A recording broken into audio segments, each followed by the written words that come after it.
So you're thinking about a move to Moncton. Great choice, but before you dive in, let's make sure you're fully prepared because there are a few things you don't want to find out the hard way. From exploring neighborhoods to planning for winter, these steps will help you make your move as smooth as possible.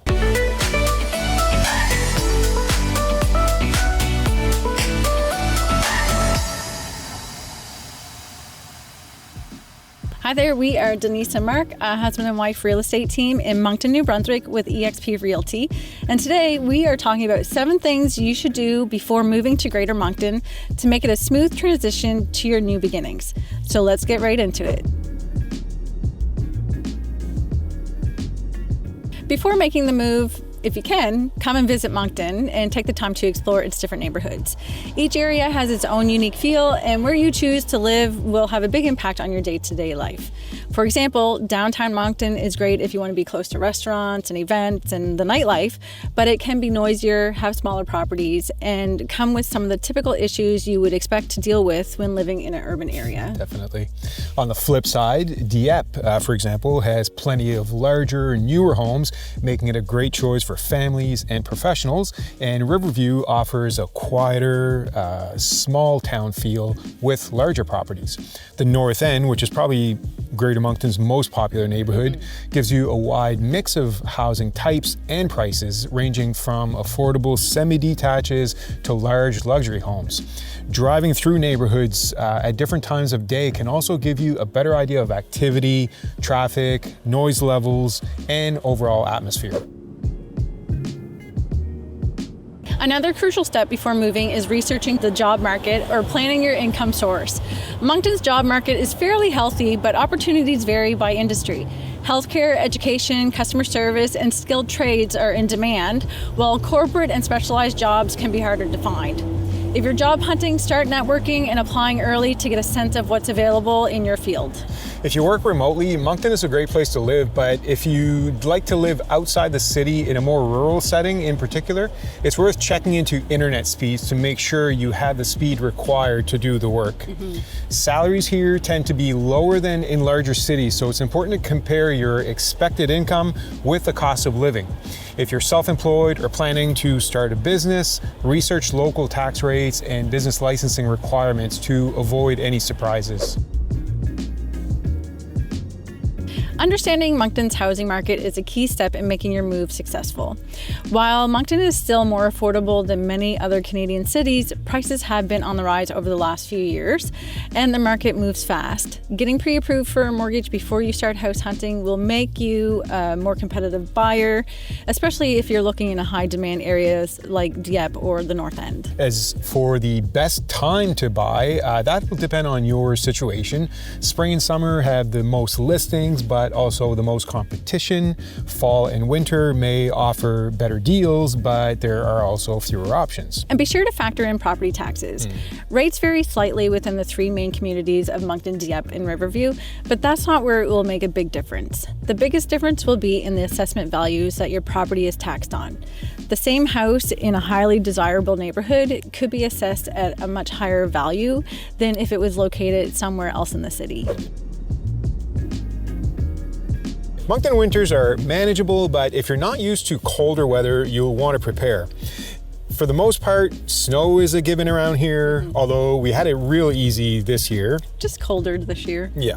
Average winter temperatures range from about -5 to -15, but we do get a few good cold snaps each year where we'll see temperatures fall below -20 and feel more like -30 with the wind chill. After a snowfall, roads are cleared in a timely manner, but having winter tires will be a big help.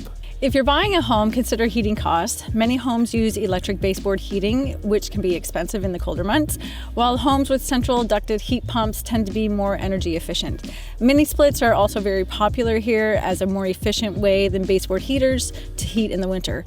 Plus, they also give you air conditioning in the summer. Yeah. Honestly, the best way to handle winter in Moncton is to embrace it.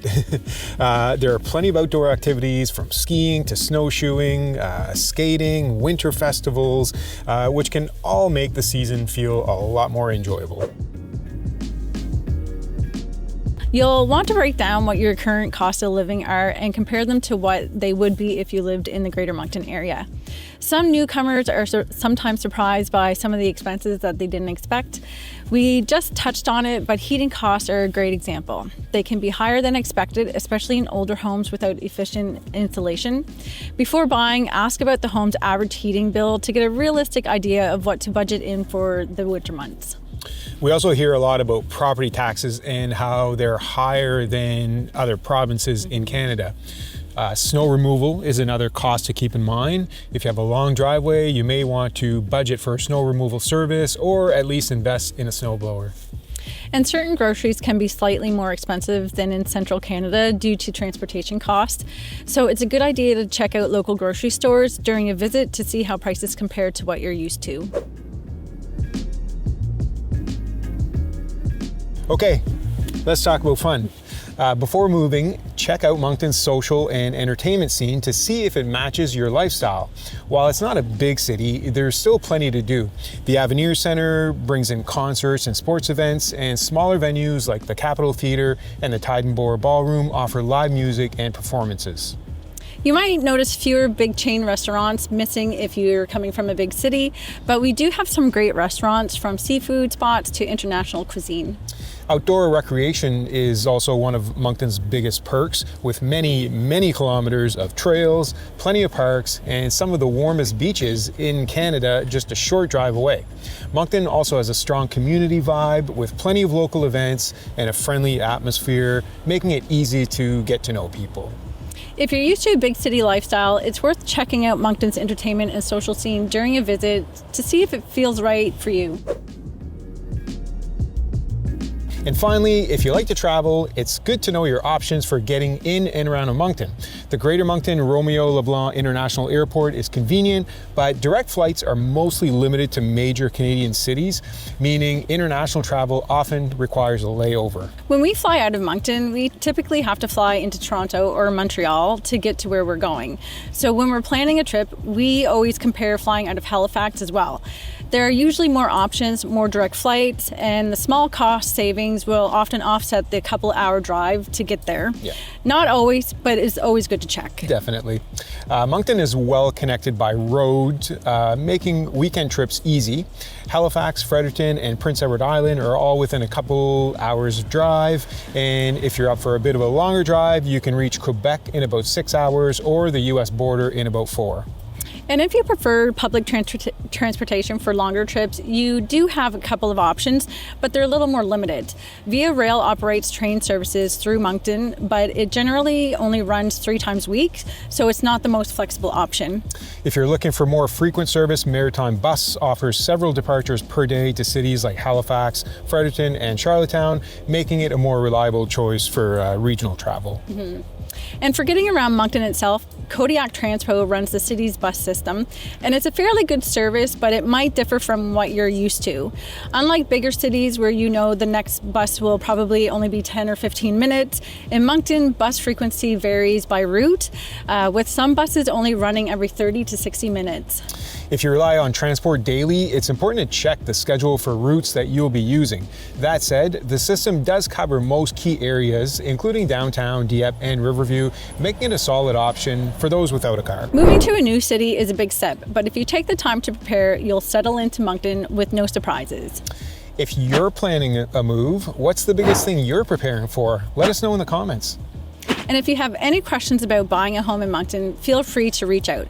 People just like you reach out to us every week to start their own real estate journey. We would love to help. We are Denise and Marc. Thanks for watching, and we'll see you next time.